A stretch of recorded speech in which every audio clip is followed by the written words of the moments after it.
SK academy YouTube চ্যানেলে সবাইকে স্বাগত। আমি স্নেহাশিস খাটুয়া। 2024 এবিটিআই টেস্ট পেপারে সংস্কৃত বিষয় AC 177 এই পেজটি আজ আমরা সলভ করব। আচ্ছা, আগের ভিডিওতে আমরা AC 25 এবং AC 68 এই পেজগুলো সলভ করেছি। যাদের প্রয়োজন মনে হবে তারা এই চ্যানেলের প্লে লিস্টে গিয়ে ভিডিওগুলো দেখে নিও। ঠিক আছে, চলো আমরা AC 177 এই পেজটা সলভ করি এবং তোমাদের জন্য এই পেজে কি কি কোশ্চেন রাখা আছে। ঠিক আছে, আচ্ছা প্রথমত দেখো ABTA test paper solve 2024 page number AC 177। যারা আমার ভিডিওটা দেখছো তারা সবাই খাতা এবং পেন নিয়ে বসবে, কারণ আমরা এই কোশ্চেনগুলো আলোচনা করার সঙ্গে সঙ্গেও আমরা আদার্স কোশ্চেনগুলো আলোচনা করব। ঠিক আছে, আচ্ছা আমরা যে স্টেপ বাই স্টেপ কোশ্চেনগুলো আলোচনা করব সেগুলো হলো, প্রথমে আমরা MCQ কোশ্চেন, তারপর SAQ, পরে ব্যাকরণ। ঠিক আছে, চলো AC 177 এই পেজে গদ্যাংশে MCQ কোশ্চেনগুলো আমরা সলভ করি। এখানে কি কোশ্চেন রাখা হয়েছে তোমাদের জন্য? MCQ question. 1 নম্বর কোশ্চেন গদ্যাংশের, বনগত গুহা পাঠ্যাংশের কাহিনী কোন সময়ে? এটা 1 নম্বর কোশ্চেনের উত্তর হবে সি, প্রাচীনকালে। কোন সময়ে? প্রাচীনকালের। ঠিক আছে, 2 নম্বর কোশ্চেন দেখো, ব্যাজহার পদের অর্থ কি? ঠিক আছে, 2 নম্বর কোশ্চেনের উত্তর হবে বি, মানে বলল। বি হবে বলল। আচ্ছা, এই ব্যাজহার পদটি কথায় কোন গদ্যাংশে আছে? আমি বলে নিই, একবার শুনে নাও। ব্যাজহার পদটি বনগত গুহা গদ্যাংশে, একদম তোমাদের পাঠ্যাংশে যে শেষে প্যারায় যে লাইনটা আছে, তত অসৌ সংবৃত্তিম মন্ত্রম ব্যাজহার। ঠিক আছে, তারপর সে, মানে লাইনটার মানে তারপর সে বন্ধ করার মন্ত্র পড়ল। বন্ধ করার মন্ত্র পড়ল। তাহলে এই ব্যাজহার কথার অর্থ কিন্তু পড়ল। ঠিক আছে, ঠিক আছে, যেখানে তোমাদের অপশান থাকবে পড়লো, সেখানেও তোমরা সেই অপশানটা টিক চিহ্ন মারবে। ঠিক আছে, এখানে বললো আছে, তাই এখানে বি হবে উত্তর। ঠিক আছে, পরের কোশ্চেন 3 নম্বর কোশ্চেন, অপাবৃত্তম। অপাবৃত্তম পদের বিপরীত অর্থ কি? আচ্ছা, প্রথমত অপাবৃত্তম কথা মানে শব্দের অর্থ কি এটা জানতে হবে। অপাবৃত্তম অর্থ হচ্ছে খোলা। অপাবৃত্তম অর্থ হচ্ছে খোলা। এর বিপরীত তাহলে কি? খোলা বিপরীত কি? বন্ধ হওয়া, তাই সেটাকে বলা হয় সংবৃত্তম। 3 নম্বর কোশ্চেনের উত্তর হবে বি, সংবৃত্তম। আচ্ছা, পরের কোশ্চেন 4 নম্বর, তৃষ্ণিম পদের সংস্কৃত প্রতিশব্দ কি? এটা হবে নিঃশব্দম, সি। 4 নম্বর কোশ্চেনের উত্তর হবে সি, নিঃশব্দম। 5 নম্বর কোশ্চেন, শ্রী গঙ্গাষ্টম কোন ধরনের রচনা? এটা হবে বি। 5 নম্বর কোশ্চেনের উত্তর হবে বি, স্রোত বা স্রোতমূলক। পরের কোশ্চেন 6 নম্বর, কুমতি কলাপম। এখানে কলাপ শব্দের অর্থ কি? কলাপ শব্দের অর্থ ডি, সমূহ। তাহলে 6 নম্বর কোশ্চেনের উত্তর হবে ডি, সমূহ। 7 নম্বর কোশ্চেন, গীতা মহাভারতের কোন পর্বে আছে? তোমাদের যে অপশন গুলো আছে তার মধ্যে ডি হবে, কোনটি নয়, কারণ গীতা মহাভারতের ভীষ্ম পর্বের অন্তর্গত। অতএব এখানে ভীষ্ম পর্ব নেই, তাই এটা হবে ডি, কোনটি নয়।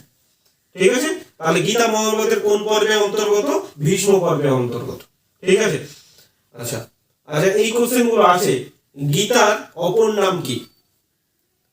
শ্রীকৃষ্ণ অর্জুন সংবাদ আর সপ্তশতী, মানে এখানে 700টি শ্লোক আছে। গীতায় মোট 700টি শ্লোক আছে, তাই একে সপ্তশতীও বলা হয়। ঠিক আছে, আচ্ছা পরে কোশ্চেন 8 নম্বর কোশ্চেন, ন মে পার্থাস্তি।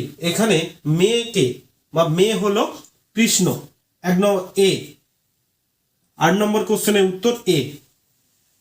9 নম্বর কোশ্চেন, বাসন্তিক স্বপ্নম নাটকের রাজার নাম কি? উত্তর হবে ডি, ইন্দ্রবর্মা। 10 নম্বর কোশ্চেন, কুহু শব্দের বিপরীত অর্থ কি? তাহলে আগে আমাদের জানতে হবে কুহু শব্দের অর্থ কি। কুহু শব্দের অর্থ অমাবস্যা।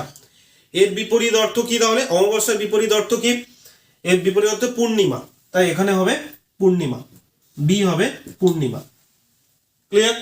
আচ্ছা 11 নম্বর কোশ্চেনে চলো দেখো, আবর্জয় কথার অর্থ কি? আবর্জয় কথার অর্থ এটা বি হবে উজাড় কর বা উজাড় করো।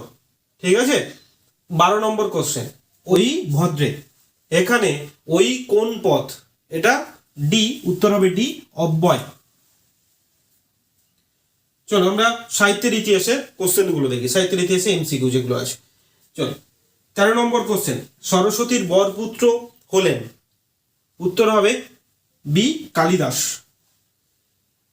পরের কোশ্চেন 14 নম্বর কোশ্চেন, স্বপ্নবাসোত্তম এর উৎস এ কথা থেকে নেওয়া হয়েছে। স্বপ্নবাসোত্তম কথা থেকে নেওয়া হয়েছে, এটা বৃহৎ কথা থেকে নেওয়া হয়েছে। আচ্ছা, এটা কথা থেকে নেওয়া হয়েছে, বৃহৎ কথা। বৃহৎ কথা কার লেখা একটু জেনে নাও। বৃহৎ কথা হচ্ছে গুণাঢ্যের লেখা। কার লেখা? গুণাঢ্যের। 15 নম্বর কোশ্চেন, ধন্বন্তরীর শিষ্য ছিলেন কে? সুশ্রুত, বি হবে। 15 নম্বর কোশ্চেন কি হবে? সুশ্রুত, সুশ্রুত, বি। এবার চলো এসে কিউ। এসে কিউ গদ্যাংশের এসে কিউটা তোমরা ফুল বাক্যে লিখবে। আমি দুটো কোশ্চেন এখানে রেখেছি, পরের কোশ্চেনগুলো বোর্ডে লিখে আনবো। তো দেখো এখানে এসে কিউ, বনগত গুহা পাঠ্যাংশের উৎস মানে কোথা থেকে নেওয়া হয়েছে? বনগত পাঠ্যাংশটি কোথা থেকে নেওয়া হয়েছে? এটা চোর চত্বরিংসী কথা, ঠিক আছে? চোর চত্বরিংসী কথা থেকে নেওয়া হয়েছে। পরে কোশ্চেন 2 নম্বর, গুহা দরজা খোলার মন্ত্র কি? গুহার দরজা খোলার মন্ত্র কি? ঠিক আছে, এখানে যে 2 লাইনের মন্ত্র আছে সেটা তোমাদের এখানে লিখতে হবে। তো আমি লিখে রেখেছি, 1 লাইনে লিখেছি, তোমরা একটু দেখে নাও। দেখো, স্কন্দরাজ নমতে অস্তু চৌর্য পাঠবদেশিক। 1 লাইন, প্রথম লাইন, স্কন্দরাজ নমতে অস্তু চৌর্য পাঠবদেশিক দস্যু দেব দ্বারম ইদং বিবৃতং কি পায় কুরু। ঠিক আছে, আরেকবার পড়ছি, দেখে নাও। স্কন্দরাজ নমতে অস্তু চৌর্য পাঠবদেশিক, পরের লাইন, দস্যু দেব দ্বারম ইদম বিবৃতং কি পায় কুরু। এই লাইনটা তোমাদের কিন্তু লিখতে হবে খাতায়। পরের কোশ্চেনগুলো আমরা বোর্ডে লিখে তারপরে আসছি, ঠিক আছে? চলো আমরা গদ্যাংশের পরের কোশ্চেনগুলো দেখি, এসে কিউ। ঠিক আছে, এসে কিউ কোশ্চেনগুলো আমরা দেখব পরের। 3 নম্বর কোশ্চেন, দুরাসদম পদের অর্থ কি? দুরাসদম পদের অর্থ দুর্লভ। দুরাসদম পদের অর্থ কি তাহলে? দুর্লভ। পরের কোশ্চেন 4 নম্বর কোশ্চেন, সুতেয় তুল্যবৃত্তি রসৌ পদের সন্ধি বিচ্ছেদ করো। ঠিক আছে, তোমরা একটু দেখে নাও। সুতয় যুক্ত তুল্যবৃত্তি যুক্ত অসৌ। সুতয়তেও বিসর্গ হবে, তুল্যবৃত্তিতে বিসর্গ, তারপর অসৌ। ঠিক আছে, পরের কোশ্চেন, শ্রী গঙ্গা স্তোত্রমে মোট কয়টি শ্লোক আছে? শ্রী গঙ্গা স্তোত্রমে মোট কয়টি শ্লোক আছে এবং আমাদের পাঠ্যাংশে কয়টি শ্লোক আছে? এখানে দুটো কোশ্চেন দেওয়া হয়েছে। শ্রী গঙ্গা স্তোত্রমে মোট কয়টি শ্লোক আছে? মোট 14টি শ্লোক আছে। মোট 14টি শ্লোক আছে এবং আমাদের পাঠ্যাংশে 10টি শ্লোক আছে। ঠিক আছে, পরের কোশ্চেন 6 নম্বর কোশ্চেন, শ্রী গঙ্গা স্তোত্রম কোন ছন্দে লেখা? এটা হচ্ছে উত্তর হবে পজ্ঝটিকা। পজ্ঝটিকা ছন্দে লেখা। ঠিক আছে, 7 নম্বর কোশ্চেন, কর্ম ইন্দ্র কয়টি এবং কি কি? কর্ম ইন্দ্র 5টি। ঠিক আছে, বাক, পানি, পায়ু, পাত, উপস্থ। তোমরা লিখে নাও, কর্ম ইন্দ্রিয় 5টি। ঠিক আছে, বাক, পানি, পায়ু এবং উপস্থ। পরে কোশ্চেন 8 নম্বর কোশ্চেন, শ্রীমদ্ ভগবদ গীতা রচয়িতাকে?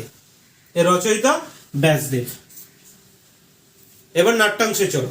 9 নম্বর কোশ্চেন, বাসন্তিক স্বপ্নমে মোট কয়টি অঙ্ক আছে? বাসন্তিক স্বপ্নমে মোট কয়টি অঙ্ক আছে? এটি উত্তর হবে 5টি অঙ্ক আছে। কয়টি? 5টি। পরের কোশ্চেন 10 নম্বর, ইতি প্রণম্য নিষ্ক্রান্ত। কে নিষ্ক্রান্ত হলেন? কে নিষ্ক্রান্ত হলেন বা হলো? ঠিক আছে, উত্তর হবে প্রমোদ। আচ্ছা, পরের কোশ্চেন 11 নম্বর, আর্যা তমার্যম, এখানে কার বয়সের কথা বলা হয়েছে? এখানে কৌমুদীর বয়সের কথা বলা হয়েছে। 12 নম্বর কোশ্চেন দেখো, প্রণম্য পদের ব্যুৎপত্তি কি বা ব্যুৎপত্তি অর্থ কি? প্রণম্য পদের ব্যুৎপত্তি করলে কি হবে? প্রপূর্বক নম ধাতুর লপ প্রত্যয়। ক্লিয়ার? এবার চলো সাহিত্যের ইতিহাস কোশ্চেনটা দেখে নি। জয়দেবের পিতা ও মাতার নাম কি? জয়দেবের পিতা হচ্ছে ভোজদেব এবং মাতা বামাদেবী। জয়দেবের পিতা ভোজদেব এবং মাতা বামাদেবী।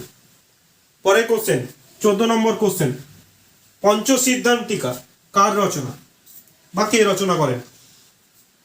এটা বরাহমিহিরের রচনা। আচ্ছা, বরাহমিহির আরেকটা গ্রন্থের নাম বলো যদি বলে। বৃহৎ সংহিতা কার রচনা? এটাও বরাহমিহিরের। ঠিক আছে। একটি স্ত্রী চরিত্র বর্জিত এবং তোমাদের রাজনৈতিক নাটকের নাম লেখো। স্ত্রী চরিত্র বর্জিত, সেটা কি হবে? মুদ্রা রাক্ষস। মুদ্রা রাক্ষস কার লেখা? মাথায় রাখবে, মুদ্রা রাক্ষস বিশাখা দত্তের লেখা। ঠিক আছে। এবার আমরা এসিকিউ আমাদের শেষ হয়ে গেছে, এবার আমরা ব্যাকরণে যাব। আচ্ছা, ব্যাকরণে আমরা শুধু কারক বিভক্তিগুলো করব। দেখো, প্রথম কারক বিভক্তি, বালক চক্ষুষা কানা, মানে বালকটির চোখ কানা। আচ্ছা, আমরা আগেও এরকম কারক বিভক্তি করেছি। আমি আগেও বলেছি, কারুর যদি কোনো পা খোঁড়া বা চোখ কানা, পিঠে কুঁচ, কোনো কিছু অঙ্গের যদি হানি হয়, তাহলে চোখ বন্ধ করে তোমরা জেনাঙ্গ বিকারক এই সূত্রটা লিখবে। জেনাঙ্গ বিকারক এই সূত্র অনুসারে অঙ্গ বিকারের তৃতীয়া বিভক্তি হয়। ঠিক আছে। এরকম ধরনের একটা কারক বিভক্তি তোমাদের দিয়ে থাকে, অনেকবার এসছে যে ভিক্ষুগণাং পাদেন খঞ্জ, ভিক্ষুগণাং পাদেন খঞ্জ, মানে ভিক্ষুকটির পা খোঁড়া, তাহলে সেখানে কি হবে? জেনাঙ্গ বিকার হবে। ঠিক আছে। জেনাঙ্গ বিকার ওই সূত্র অনুসারে অঙ্গ বিকারের তৃতীয়া বিভক্তি। পরের কারকটা দেখো, পর্বতেষু হিমালয় শ্রেষ্ঠ। পর্বতের মধ্যে হিমালয় শ্রেষ্ঠ। ঠিক আছে। এই এখানে কি হবে? পর্বতেষু তলায় দা। ঠিক আছে। এটা কি হবে? যতস্ব নির্ধারণ, এই সূত্র অনুসারে নির্ধারণে সপ্তমী বিভক্তি। ঠিক আছে। কেউ কারুর থেকে শ্রেষ্ঠ, কেউ কারুর মধ্যে শ্রেষ্ঠ, এরকম হলে কিন্তু যথেষ্ট নির্ধারণ এই সূত্র হবে। এখানে পর্বতেষু হিমালয় শ্রেষ্ঠ, কবিষু কালিদাসের শ্রেষ্ঠ। ঠিক আছে। সেখানেও কিন্তু যথেষ্ট নির্ধারণ হবে। এই দু রকম সূত্র থেকে জেনাঙ্গ বিকার, যথেষ্ট নির্ধারণ, এই দুটো থেকে এই দুটো সূত্র খুব ইম্পর্টেন্ট, আসে অনেকবার এসছে তোমাদের আগের সালে, অনেকবার এসছে। ঠিক আছে। এইগুলো একটু মাথায় রাখবে। জেনাঙ্গ বিকার মানে কারোর অঙ্গ হানি।